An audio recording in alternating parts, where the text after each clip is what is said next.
Bienvenue sur le plateau de l'internaute.com. Question Argent, votre rendez-vous des experts répondent à vos questions pour vous aider à bien gérer vos finances personnelles. Et aujourd'hui, nous allons parler d'impôts locaux. Les propriétaires devaient régler leurs taxes foncières il y a quelques jours et tout le monde devra régler les taxes d'habitation d'ici le 15 novembre. Alors pour répondre à toutes vos questions, aujourd'hui nous recevons des inspecteurs des finances publiques, en l'occurrence Martine Hervieux et Jean-Pierre Ribes. Bonjour. Bonjour. Bienvenue. Ils vont répondre donc à toutes vos questions qui vont concerner uniquement les taxes locales, les taxes foncières, la taxe d'habitation et puis tout ce qui est les petites taxes qui sont environnantes et qui touchent à la fiscalité locale, et ce pendant un peu plus de 30 minutes. On commence tout de suite par Ghislaine qui vous demande: bonjour, je suis propriétaire d'une résidence principale mais je suis obligé de louer un appartement parce que je travaille loin de chez moi. Comment cela se passe pour les taxes d'habitation ? Alors là, c'est le sujet de la double résidence, quand pour des raisons effectivement de travail, la personne, enfin un membre du foyer fiscal est obligé d'avoir une autre résidence.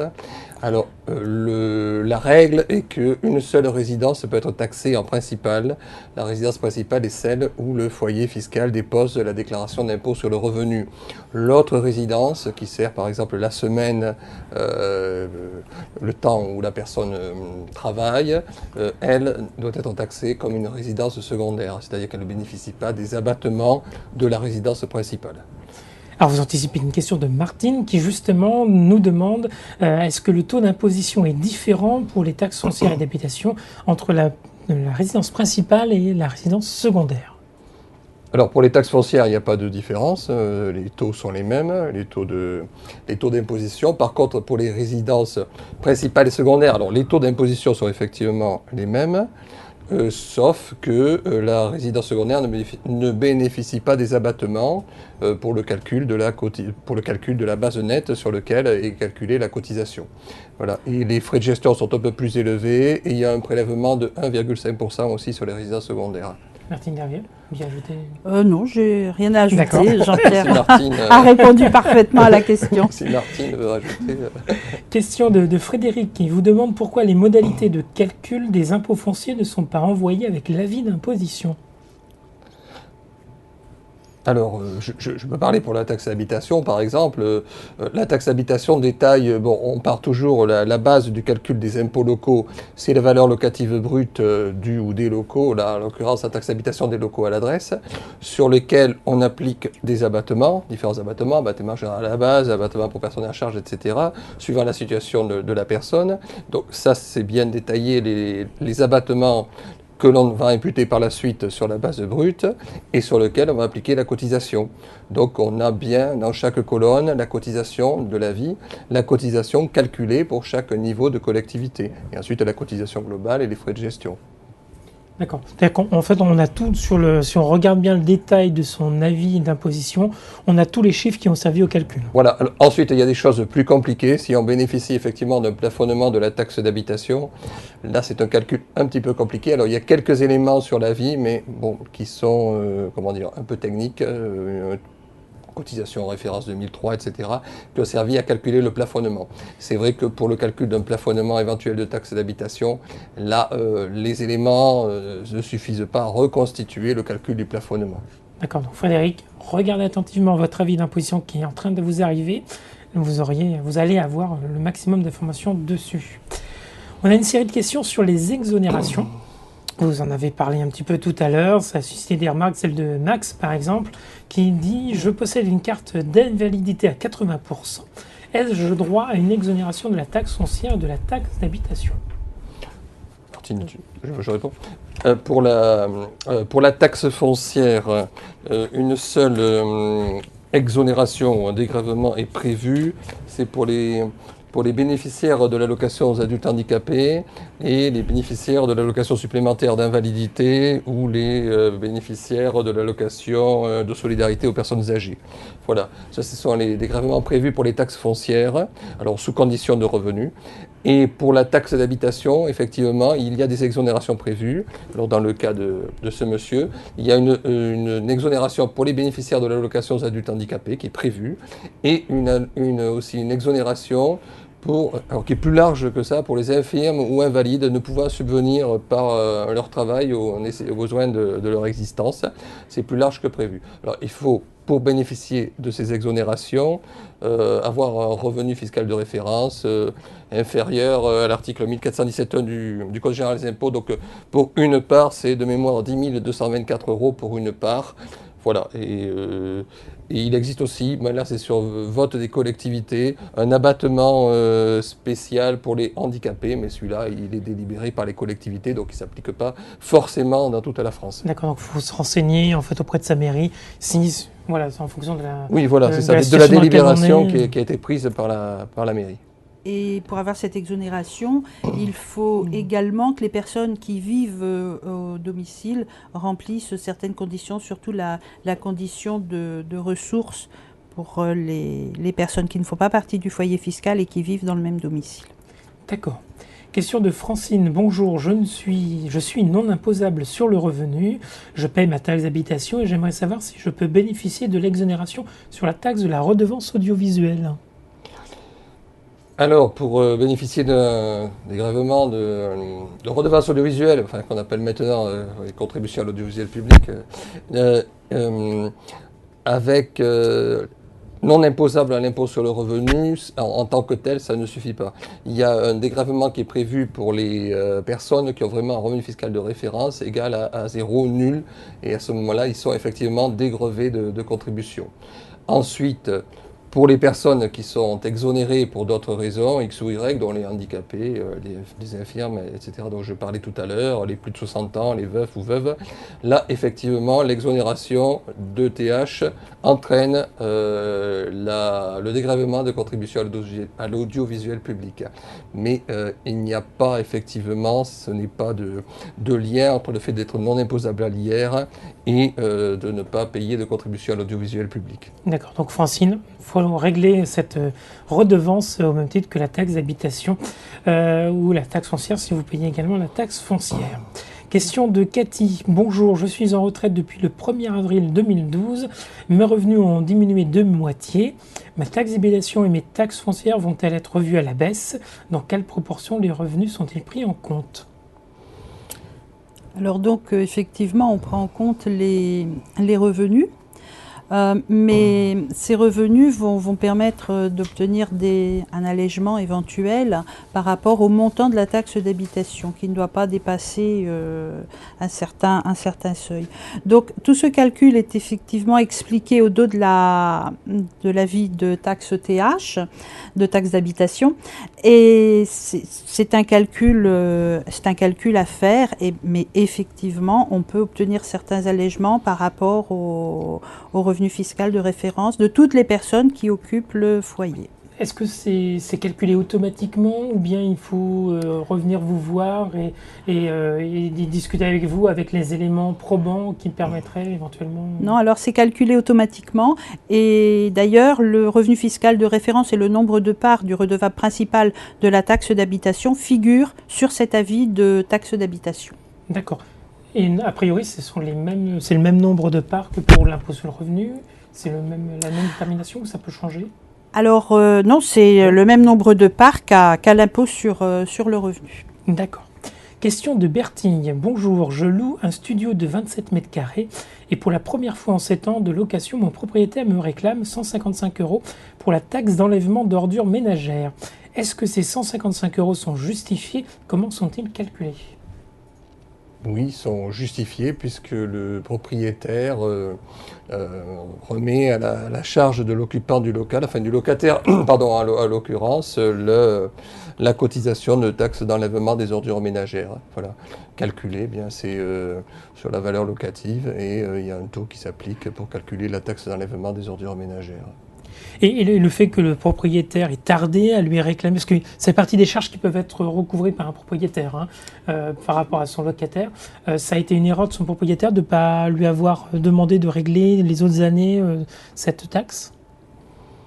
Écoutez, c'est peut-être un choix de gestion du propriétaire, ça je n'en sais rien. Bon, peut-être qu'il n'a pas réclamé les années précédentes et qu'il décide de le réclamer cette année. D'accord. Il n'y a pas de rétroactivité? Ça, c'est un accord entre le propriétaire et son locataire. Là, c'est pas du tout fiscal. D'accord. Question de Fabricia. Bonjour, je suis italienne et je suis en colocation depuis juillet 2012 avec 3 autres personnes. Est-ce que la somme des impôts sera partagée entre les colocataires ou bien au prorata des revenus? Alors, bon, la taxe d'habitation est un peu spéciale pour la gestion, puisqu'on ne peut mettre que 2 conjoints, qu'on appelle une taxation conjointe, que 2 colocataires comme redevables de la taxe d'habitation. Voilà. Les autres seront rattachés dans le local. Enfin, c'est un peu notre jargon technique, mais les autres colocataires seront rattachés dans le local. Donc, les redevables en titre de la taxe d'habitation seront les 2 premiers colocataires, les 2 taxés conjoints. C'est à eux que sera adressée l'avis. C'est à eux que dans le cadre occupant dont parlait Martine tout à l'heure, on verra les noms de ces deux colocataires. Et puis les autres apparaîtront comme rattachés. Donc effectivement, là, il n'y a que 2 redevables. Mais après, c'est une entente entre tous les colocataires pour régler le montant de la taxe d'habitation. D'accord. Donc ce sont ces 2 personnes qui sont titulaires de l'avis, voilà, qui vont devoir honorer là comme, dans mi-novembre la taxe d'habitation et devront répercuter le montant aux autres locataires. Mais alors, dans la question qui nous était posée par Fabricia, c'était la répartition. Là, après, c'est libre. C'est-à-dire qu'ils peuvent effectivement tenir compte des revenus. C'est un arrangement entre eux, en fait. Oui, parce qu'il y a une seule taxe d'habitation qui a été mise pour le logement. Donc, ça va être aux différents colocataires de répartir entre eux cette taxe d'habitation. D'accord. Voilà, là, il s'agit de... Et vous n'avez pas de recommandation d'un agrément entre eux. Bon, je pense que s'ils se sont mis en colocation, madame s'est mis en colocation, je pense qu'il y avait déjà un arrangement, voilà. Il n'y a pas de problème sur les questions financières. Voilà, donc ce qu'on peut dire à Fabricia, c'est qu'il faut qu'elle discute avec ses autres copropriétaires pour que vous puissiez voir qui prend en charge quoi. Voilà. Oui, il y a une cotisation globale, si c'est ça la question, il y a une cotisation globale et pour le paiement de cette cotisation globale, c'est un arrangement entre tous les colocataires. Question de Henri. Bonjour. Lors d'un débat en assemblée générale de copropriétaires, l'un de mes voisins a motivé son refus de voter les travaux d'embellissement de l'immeuble sous prétexte que cela allait faire augmenter la valeur locative et donc les impôts locaux. Qu'en est-il au juste? Nous demande-t-il. Alors pour une augmentation de la valeur locative, il faut qu'il y ait une augmentation de la superficie, avec un dépôt de permis de construire. Si c'est simplement refaire une façade, refaire un ravalement, ça n'entrera pas en ligne de compte pour une augmentation éventuelle des taxes d'habitation, taxes foncières. D'accord. Et si on ajoute un matériel type un ascenseur, un accès pour handicapés Alors là, effectivement, un ascenseur peut augmenter une valeur locative. Des travaux d'importance comme celui-là peut augmenter une valeur locative. Alors, des internautes réagissent et nous disent, du coup, est-ce que s'il y a des travaux et que cet ascenseur, par exemple, n'est pas utilisé, est-ce que du coup, ça vient minorer la valeur locative l'année où il y a les travaux? Non. Ah non. Non. Même si on n'utilise pas l'ascenseur. Ouais. Très bien. On a d'autres questions, cette fois-ci sur les successions. La question d'abord de Mathilde qui vous dit « Ayant hérité d'un bien foncier en indivision, qui doit s'acquitter des impôts locaux ?» Alors, l'avis de taxe foncière étant renvoyé au premier indivisaire, qui en général est celui qui a le plus de part dans l'indivision. Ensuite, je ne connais pas le nombre d'indivisaires. De mémoire, puisque je ne suis pas spécialisé de taxe foncière, il y a 2 indivisaires, je crois, qui apparaissent sur l'avis. C'est deux indivisaires qui apparaissent sur l'avis. Comme pour la colocation qu'on a vu tout à l'heure. Oui, comme pour la colocation. Bon, nous, on met aussi les rattachés derrière, mais même s'ils ne sont pas redevables en titre. Voilà, il y a 2 indivisaires qui apparaissent sur l'avis. De mémoire... normalement, chacun doit payer au prorata de sa participation, de sa part effectivement dans l'indivision. D'accord. Donc c'est les titulaires, comme pour la colocation, les titulaires qui règlent et après chacun on se répartit en fonction. D'accord. Mais là, peut-être que contrairement à la colocation, la détention des parts permet c'est plus facile de répartir la quote-part de chacun. Voilà, ça reste des ententes entre les personnes. D'accord. Question de Gaël. Bonjour, ma tante, 68 ans, célibataire sans enfant, est décédée en février 2013. Nous, les héritiers, précise-t-elle, nous avons reçu sa taxe foncière et son impôt sur le revenu que nous avons déjà réglé. Pour la taxe d'habitation, après courrier au centre des impôts locaux, on nous a dit qu'il n'y avait pas de proratisation possible et que la totalité de la taxe était due. Ouais. Soit, nous dit-il. Par contre, pour la redevance audiovisuelle, je trouve injuste son paiement. Qu'en pensez-vous? Y a-t-il un recours? Alors, pour la taxe d'habitation, bon, elle est due pour l'année entière. Oui, il faut occuper un local au 1er janvier. C'est la même. Alors, en matière de décès ou en matière de déménagement, c'est la même chose. Hein. Enfin, donc, la personne qui occupe le local au 1er janvier est redevable de la taxe, alors là, ses héritiers, de la taxe d'habitation pour l'année entière. Donc, il n'y a pas de proratisation. Ensuite, pour la contribution à l'audiovisuel public, alors, il peut jouer l'ancienne règle, c'est-à-dire que quand la redevance audiovisuelle était, n'était pas adossée à la taxe d'habitation, il faut voir quelles étaient les périodes, parce que les périodes restent les mêmes, même si là, bon, c'est réclamé pour l'année entière. Les périodes Parce que le décès intervient en février, donc oui, ça, voilà. c'est, Alors, il tôt. faudrait peut-être, bon, Martine, tu me diras si je me trompe, mais il faudrait peut-être voir si cette personne était imposée en 2004 déjà à la redevance audiovisuelle qui était à l'époque perçue par le Trésor, les périodes pour lesquelles était due cette redevance audiovisuelle. Là, il y a peut-être un moyen, là, elle est décédée en février, vous me dites. Oui. Voilà, alors je ne sais pas si la période allait du 1er mai, par exemple, au 30 avril. Voilà, il faut voir les dates auxquelles était calculée la redevance audiovisuelle publique. En 2004, la dernière année où elle n'a pas été adossée à la taxe d'habitation.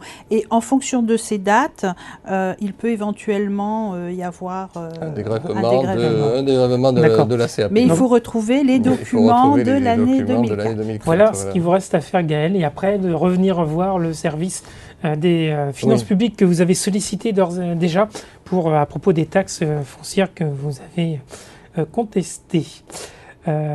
Question de Paul, toujours sur la thématique de la succession. Cette fois, c'est sa mère qui a été, en début d'année, a été en maison de retraite et a cédé son logement à son fils à titre gratuit depuis le début de l'été. Elle nous dit, la taxe foncière est-elle due par le fils? Et est-ce que c'est pour la totalité de l'année? Et si la maison était restée inhabitée, est-ce que la mère aurait payé la taxe d'habitation? Alors là, oui, il faut voir la situation particulière aussi. Hein. Donc, visiblement, mais là, je ne sais pas comment ça se passe quand on dit que la mère de ce monsieur a cédé la maison, mais je ne sais pas de quelle façon. Enfin, oui, on nous dit pas si c'est cédé à titre gratuit, à titre locatif, ou si elle a vendu, donné. Si c'est la nue propriété, l'usufruit. Là, on n'en sait rien, donc je ne pourrais pas vous répondre. Sur la taxe d'habitation, on en revient à la règle de l'occupant au 1er janvier. Hein. Si c'est la mère de ce monsieur qui est occupé au 1er janvier, effectivement, donc on précise la date de départ en maison de retraite. Début d'année.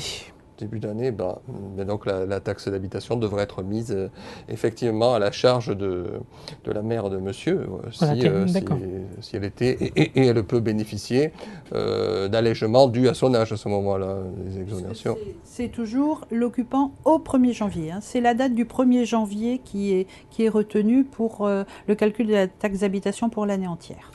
Donc là, Paul, en fait... Le fils de votre mère, donc votre frère, ne va pas payer en fait d'impôts locaux cette année, mais l'année prochaine. Non, s'il ne l'a occupé qu'en cours d'année, c'est pas lui qui sera redevable de la taxe d'habitation. Voilà, et pour la taxe foncière, on ne peut pas répondre parce qu'on ne sait pas juridiquement comment se sont passées les choses. D'accord. Question de Véronique. Pour une dépendance en bois, une remise qui a été construite dans les années 90, est-ce que c'est le même prix au mètre carré qu'une habitation? Alors j'imagine que Véronique nous parle de la valeur locative. Hein. Oui. Alors il y a des calculs différents selon la destination de chaque partie d'une maison. Donc lorsque c'est un garage, une cave, une dépendance, le coefficient qui s'applique n'est pas le même que pour les pièces réservées à l'habitation. D'accord. Donc il y a une sorte de dégrèvement de la valeur locative. C'est un calcul global qui est fait en prenant en compte chaque élément. avec des coefficients différents selon la destination de... Donc c'est pas, au final, on peut dire à Véronique que c'est pas le même prix qu'a priori pour la dépendance. La répartition de la taxe d'habitation est moins forte. Alors là, on est dans le calcul de la valeur locative. Hein. Ouais. Et une fois qu'on a fait ce calcul, là, il y a les taux qui s'appliquent pour la taxe d'habitation. Et les taux seront les mêmes, que ce soit une dépendance ou une habitation. Mais voilà, c'est-à-dire que la valeur, la surface et la valeur de la dépendance dans le calcul est moins forte que l'habitation principale. Et puis que les pièces destinées à l'habitation. Il faut préciser que là, on parle d'impôts locaux en TF ou en taxe foncière, et en taxe d'habitation. Donc, les taux sont différents suivant les communes. Donc, effectivement, on ne peut pas comparer entre si la dépendance est sur une autre commune, ça peut, voilà, il y a des grandes variations. Il peut y avoir des grandes variations. On a une question de Bernadette qui n'est pas très contente. Elle nous dit « Nous habitons un village du Gard depuis mai 2012 et le Centre des finances publiques est dans l'impossibilité de nous communiquer une estimation de notre taxe d'habitation payable en 2013. Comment cela se fait-il »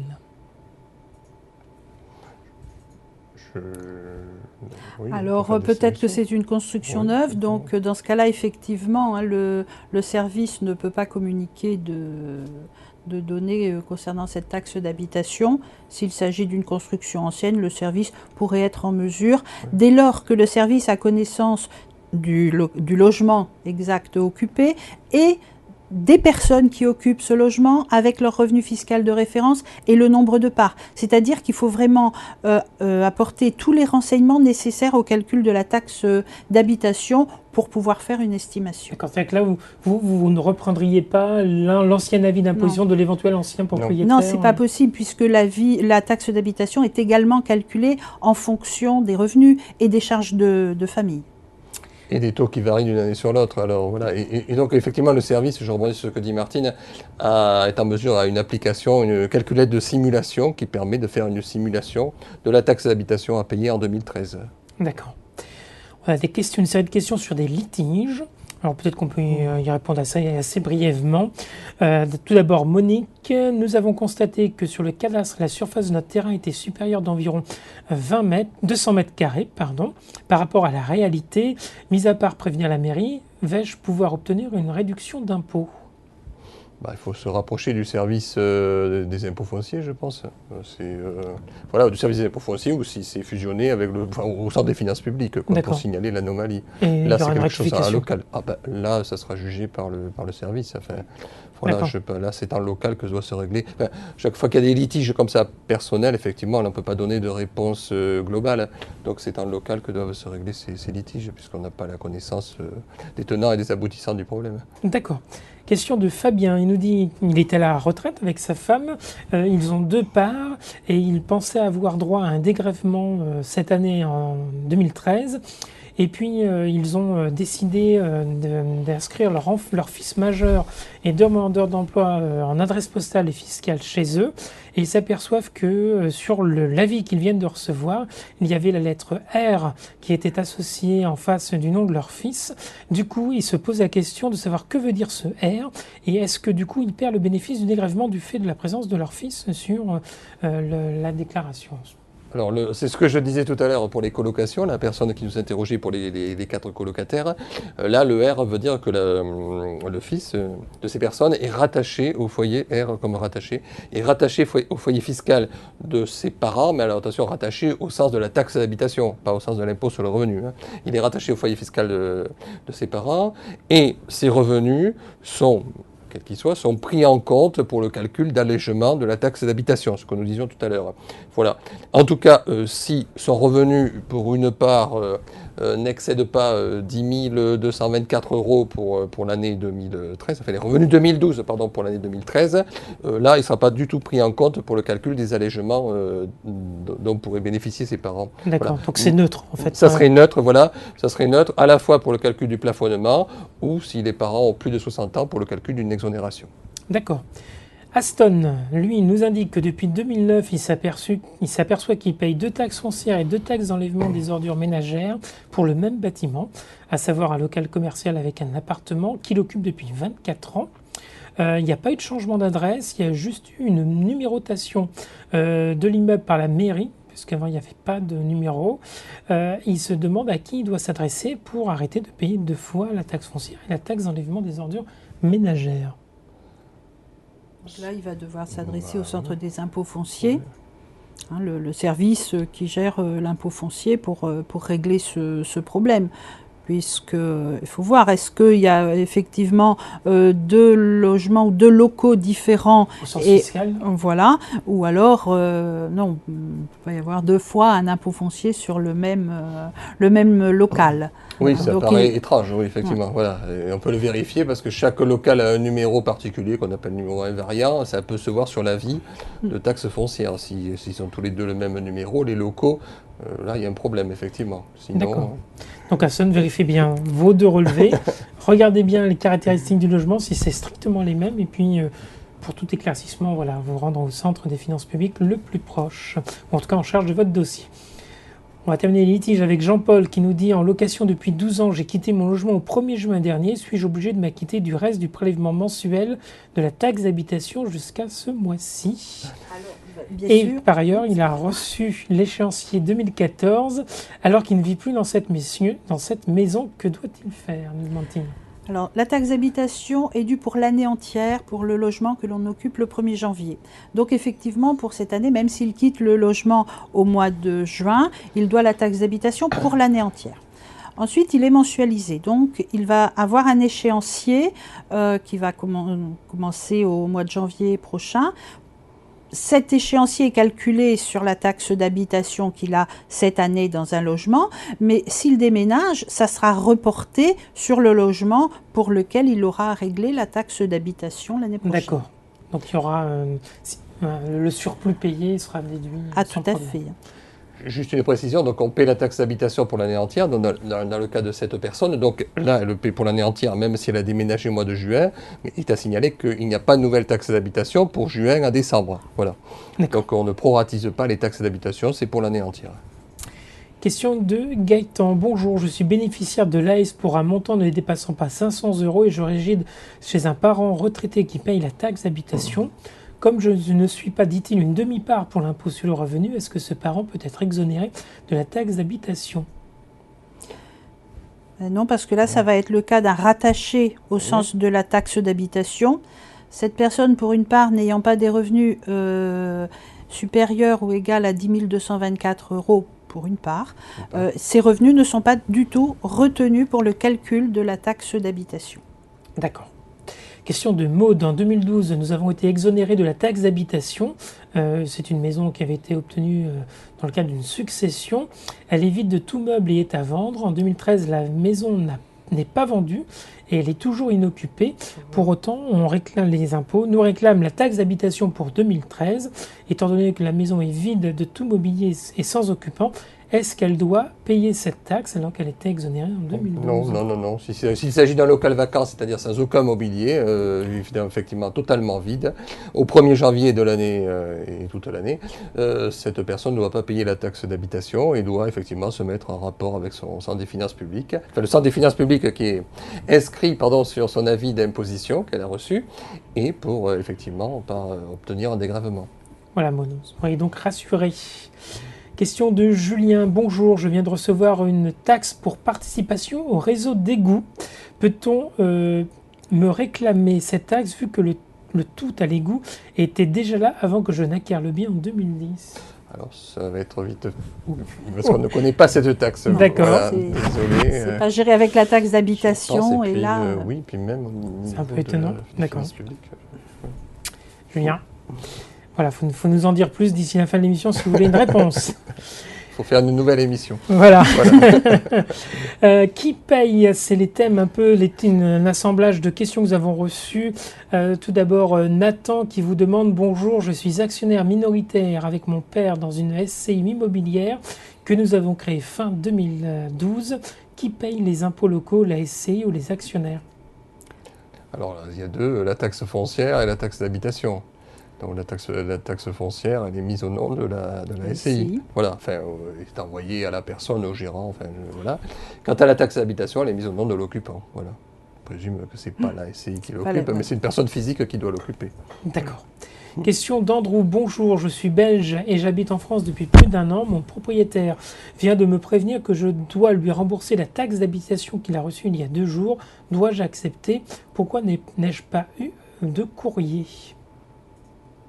Alors là, il faut voir, est-ce qu'il occupait ce logement au 1er janvier? Pas depuis plus d'1 an.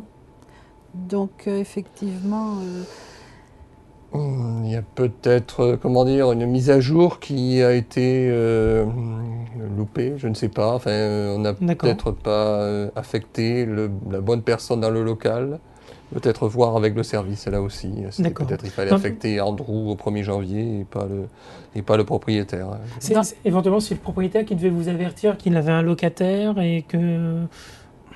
alors effectivement, il faut que l'information, on l'ait par un biais ou un autre. Donc si le propriétaire n'occupait pas ce logement mais le donnait en location, il pouvait en informer le centre des finances publiques qu'il y avait un locataire en donnant les coordonnées de ce locataire pour que la taxe d'habitation puisse être mise D'accord. à la charge de ce locataire.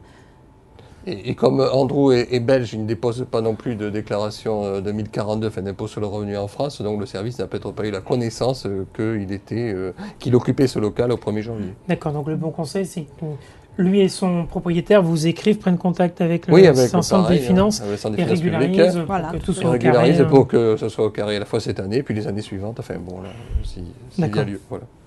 Question de Gilles. L'année dernière, j'ai intégré un logement meublé du 1er septembre au 30 juin. La propriétaire relouait la semaine l'été. Qui devra payer la taxe d'habitation et la redevance télé? Alors, du 1er septembre au 30 juin, on peut considérer qu'il y a quand même eu une mise à disposition de ce logement d'une manière quand même assez... Une longue période. Donc, ouais, ouais, une période ouais. assez longue. Ouais. Donc, c'est effectivement la personne qui l'occupait au 1er janvier, donc il l'a occupé de septembre à juin, qui sera redevable de la taxe d'habitation. D'accord, quand bien même la propriétaire fait après de la petite location l'été. Oui, puisque la D'accord. période a été suffisamment longue. Là, c'est la La période, mise c'est à pas forcément disposition à titre privatif de ce logement a été effectuée sur une période suffisamment longue. D'accord.